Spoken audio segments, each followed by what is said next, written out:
Hi there, Glocal citizens. Welcome back to the podcast that inspires a borderless mindset around doing something in the world.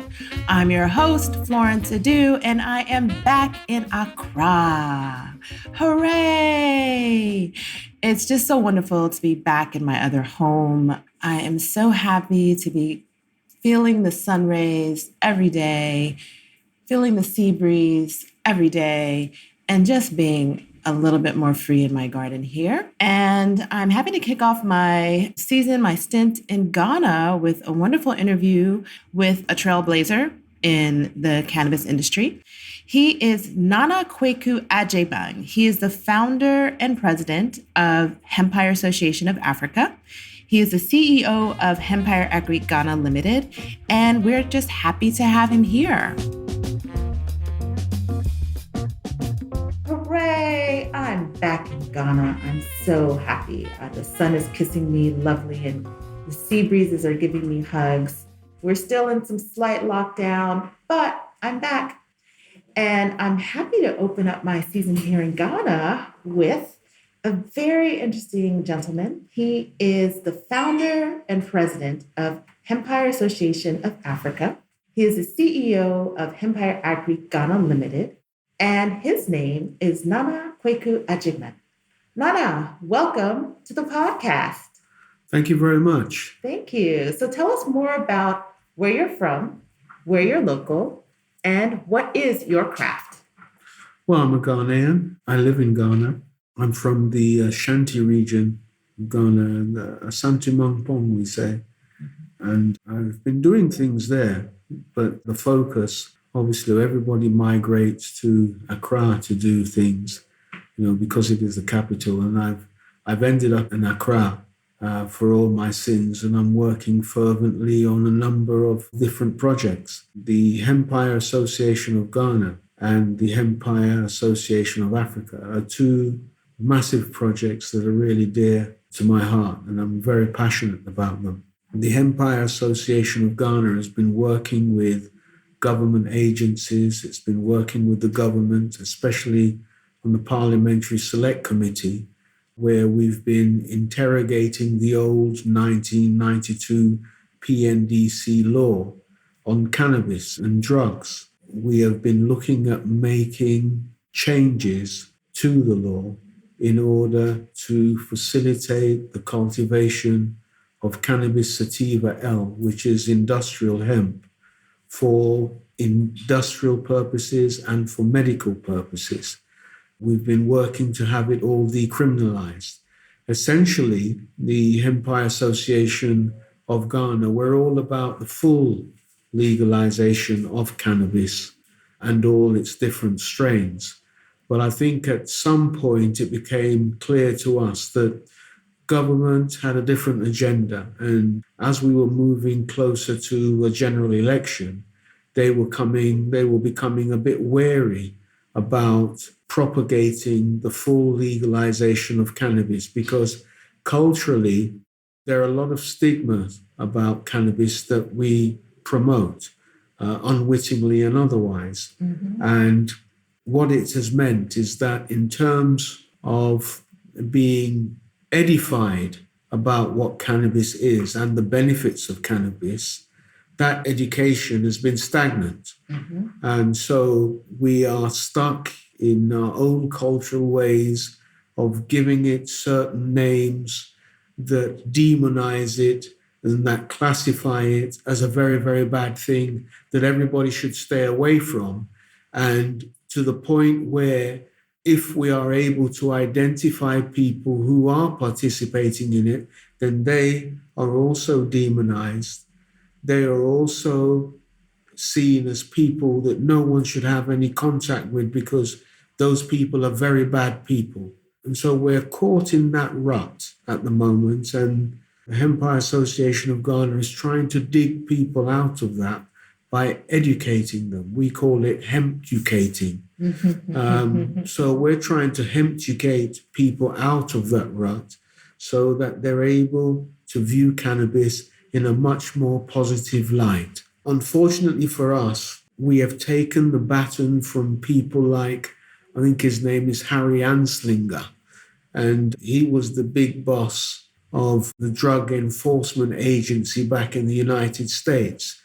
At one huge convention, he declared that when the Negro participates in cannabis, it somehow attracts the white women to them, and they end up having sex with the white women, and this was very bad. Right. And he also said that when the Negro participates in the use of cannabis, they could even kill themselves. They could even be a danger to themselves, not only a danger to everyone else.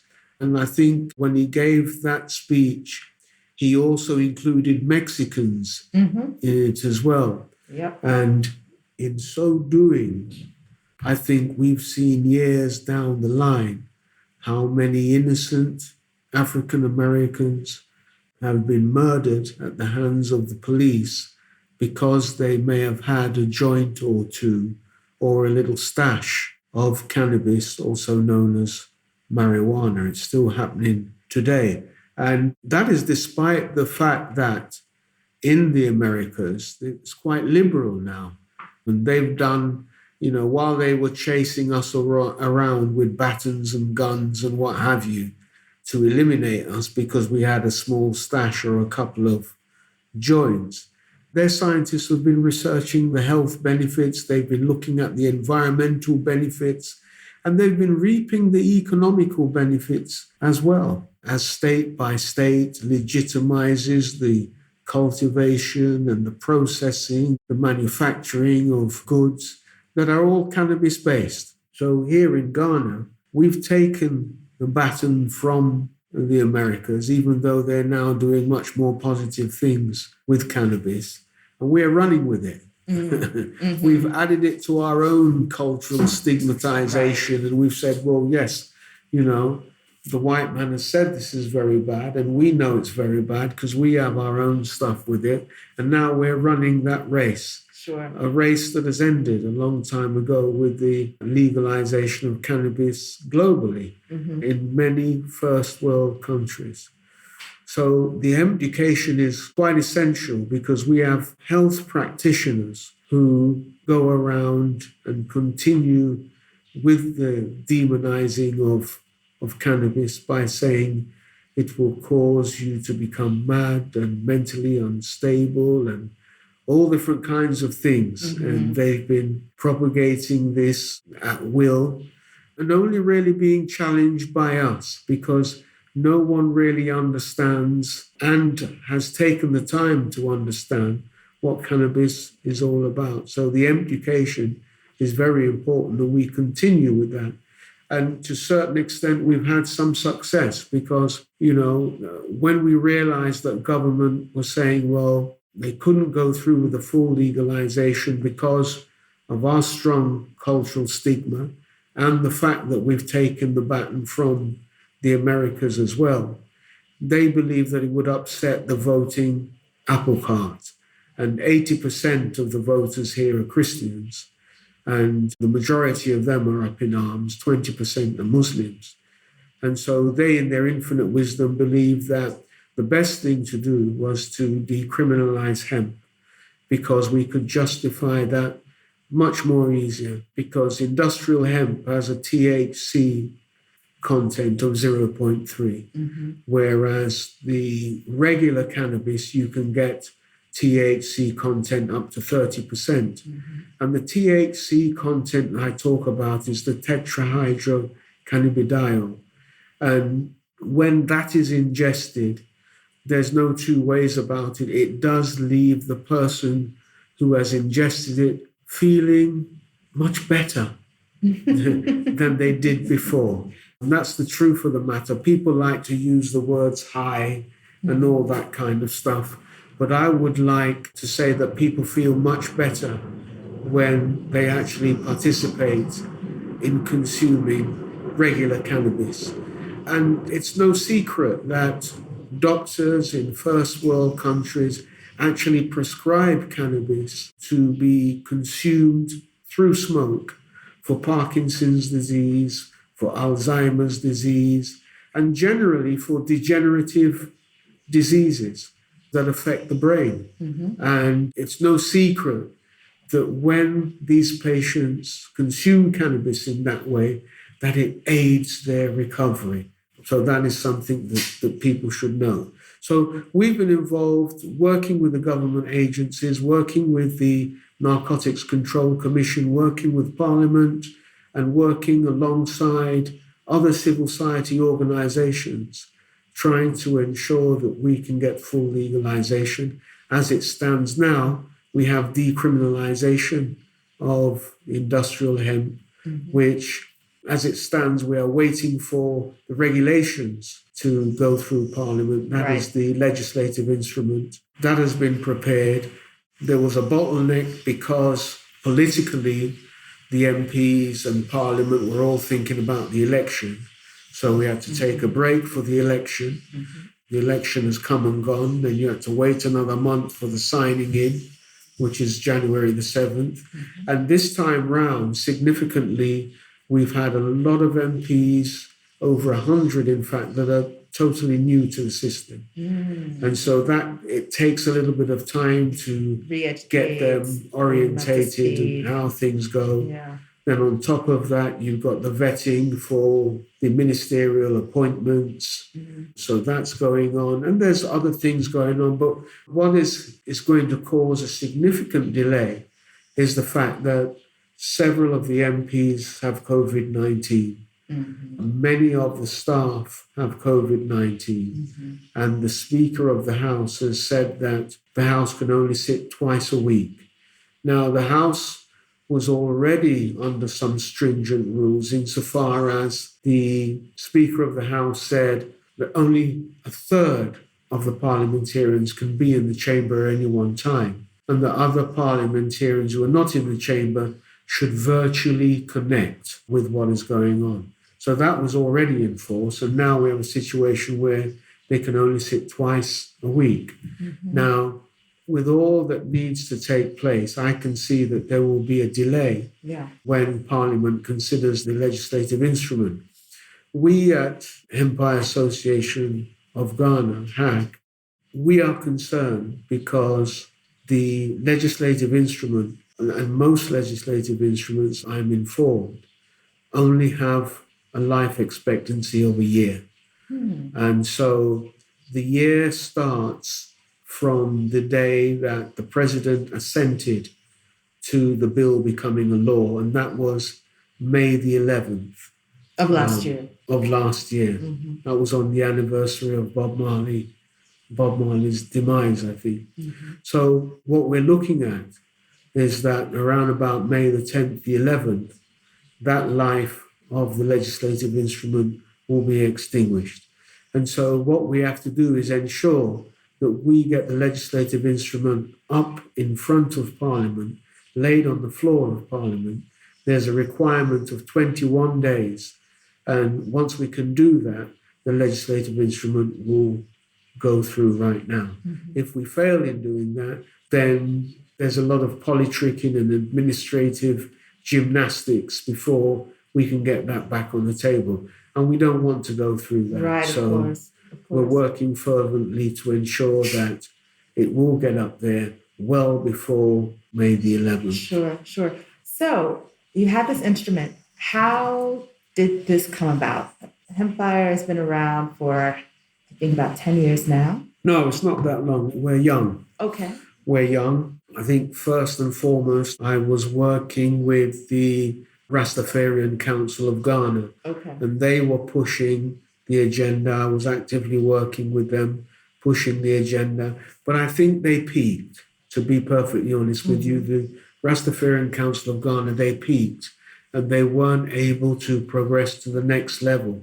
And it was from that the Hempire Association of Ghana was born, because they couldn't move any further. Right. And in saying that, I'm talking about the engagement that was required with stakeholders who were in positions of power was the next step. Right.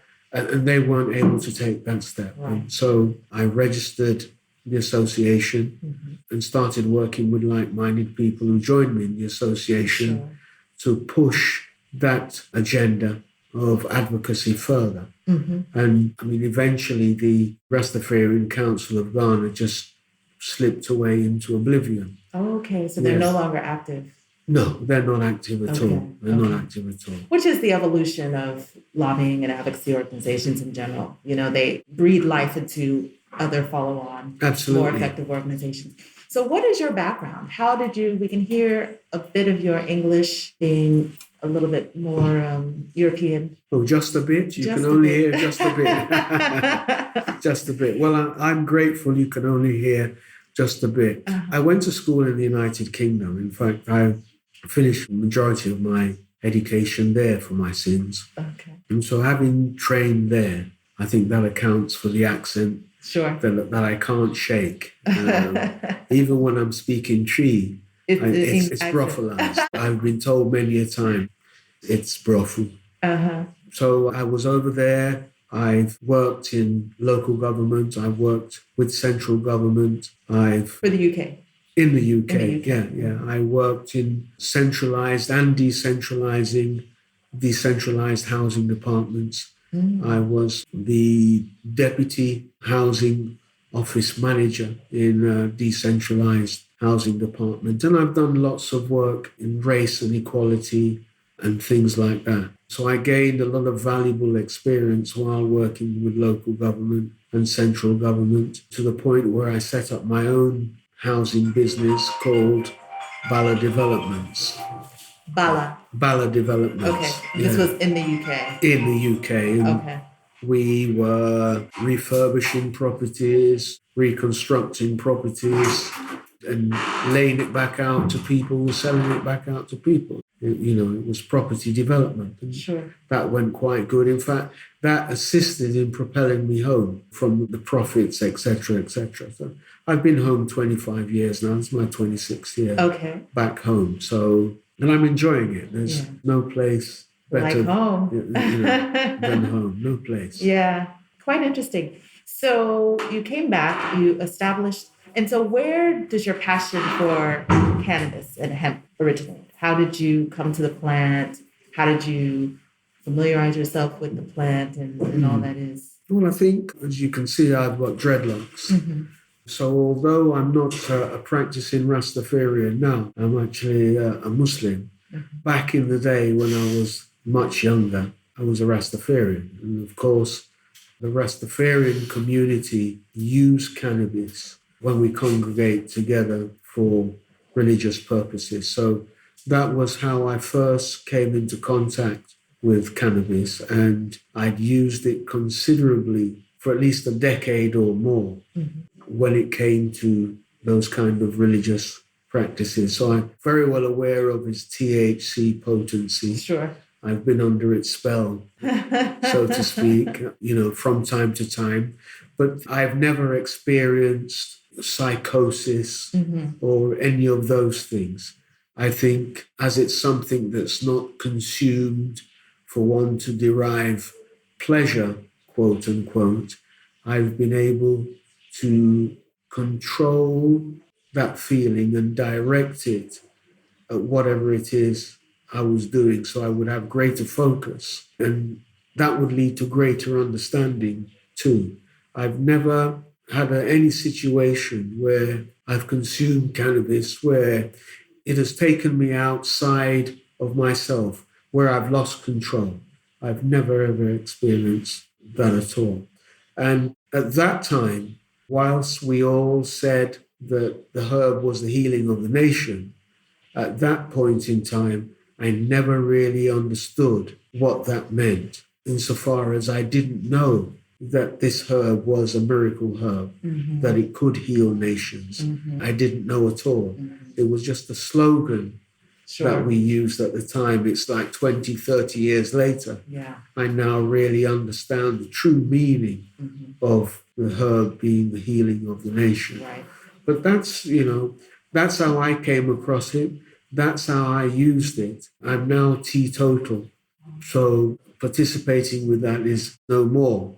But not in that form anyway. But I do eat it, I do drink it, I do consume it in my food, I take the oil, It drops under my tongue. I use it to brush my teeth. Okay. You know, and many uses. There's many uses. Yes, I use it to wash my hair, shampoo. Which are the things that we are, I guess, overlooked because of the recreational aspects of it, right? Yeah. And so, which leads me to, first of all, take a step back and ask you, so you've had these experiences with your Rastafarian community, living in the UK. I want to take a step and ask you Glocal Speak. So this is my Glocal Speak question. And this is when we want to know, what do you hear? I ask my guests to share a word, phrase, or saying that is a meaningful part of your local experience and why or how you came to value it as Glocal Speak. Well, I'd have to say this is Ghana. Ibi Ghana. Okay, it's true. You know, and when I hear that phrase, I tell you what it invokes. It invokes that everything is possible thinking inside of me. Because essentially, when someone says, oh, Ibi Ghana, it's like the connotations of it are all negative. Yeah, because sometimes something may happen that shouldn't happen that way. And we all know it shouldn't happen that way, but it does. And so someone says, well, Ibi Ghana. But when I look at that phrase and I turn it around positively, it makes me believe that there's nothing that is impossible in this world for us to achieve. That's what it makes me think. And I relate that to looking at our people, recognizing that we're in dire need of a thriving economy. We're in dire need of a country that can really inhale and exhale, because we can't at the moment. We're constricted by so many loans. We're constricted by corruption in our politics and our governance of the country. And it's from the top and it goes all the way down. And when you have these type of institutional idiosyncrasies, it can lead to a paralysis of your country. And, you know, we all know if you're paralyzed, you can't do anything for yourself. Right. When I look at the people, our people, there is that paralysis is there. But amidst this paralysis and the chaos that engulfs us, everything still remains possible. Everything still remains possible. And you look at somebody and they're in the worst position possible. And they've got a smile on their face. They probably don't know what they're going to eat today or what's going to happen today, but they're happy. Sure. You know, they're happy. And because they feel this happiness within them, even though they don't know where that crumb is going to come from, they are confident they're going to get that crumb. So that phrase, I've turned it around because I've gone through certain experiences here in Ghana where basically that's supposed to be the end of the road. But it hasn't been. Sure. And the reason it hasn't been is because Ibi Ghana. You see? Yeah, which is very interesting because to get to the point where Ghana has legislation in place to legalize industrial hemp, which is, again, akin to our Western friends. And this is what's great about where we are is that this is a national policy as compared to the U.S., because what we have that is problematic in the U.S. is that there are very different state laws. So then banking becomes an issue, transport becomes an issue. Everything about the industry becomes hindered by these other linkages.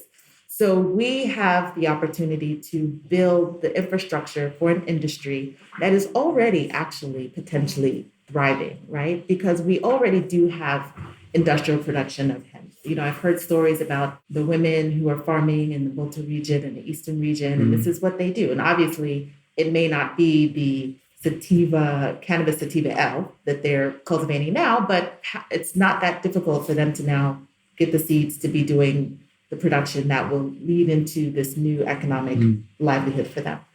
So in saying this, what do you think were the key components of actually lobbying this Ghanaian culture to realize, and what do you think will sustain it? Because when I hear that it has to be signed off, and when I think about all the things that go into actually putting policy into practice, because that's my background as well. So how do we have these policies and they just flop because we don't have proper implementation, right?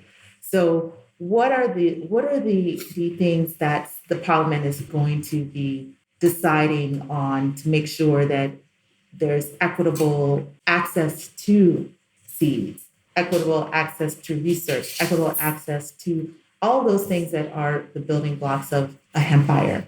Well, I mean, that's a multifaceted question, but I'll still try to answer it. I mean, let me start with those people who cultivate illegally. Mm-hmm. The vast majority of them are registered with us. We know who they are. We know where they are across the country. And we understand the reason why they are cultivating. We understand because at the end of the day, they've got families to feed and they've got the same type of social conditions that we have to live under, they have to live under. Mm-hmm. And by and large, the cultivation of marijuana has been something that has been going on across Africa for years and years and years.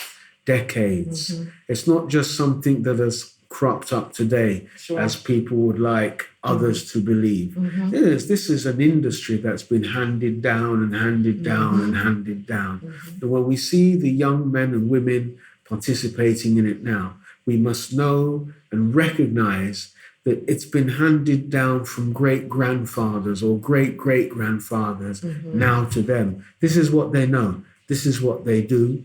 And they've been selling it to, the distribution has been to other countries on the continent. And everybody's a part of that value chain, whether we like it or not. The police are involved, the narcotics are involved, the customs are involved. Everybody's involved. Everybody's involved.